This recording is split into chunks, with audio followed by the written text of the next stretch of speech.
Siamo con Simone Corona, portierone del Sarzana.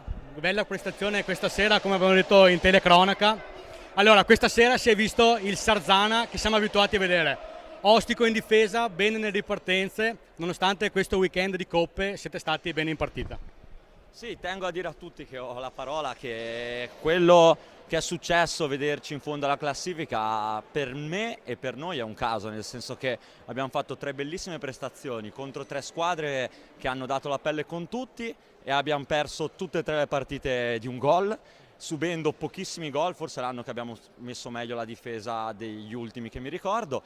Quindi tempo al tempo, sappiamo che non siamo una squadra lunghissima, stiamo facendo entrare i giovani, che per il Sarzana è importantissimo perché se non riusciamo a fare questo ricambio generazionale sarà difficile.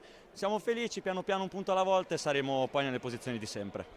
Bene, infatti volevo chiederti, quest'estate sono partiti due giocatori molto importanti per il Sarzana, però stiamo vedendo che comunque la squadra c'è, il gioco c'è. Cosa prevedi per questo Sarzana? L'anno scorso un quarto posto che vi ha molto premiati. Come vedi la stagione?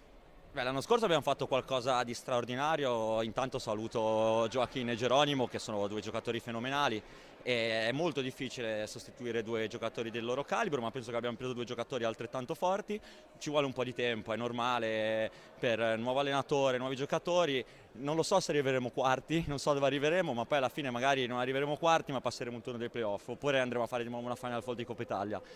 È difficile, ogni anno è diverso dall'altro, l'importante è lavorare e l'importante è sempre difendere la maglia come fate voi d'altronde con questo splendido pubblico e niente, ci vediamo al ritorno.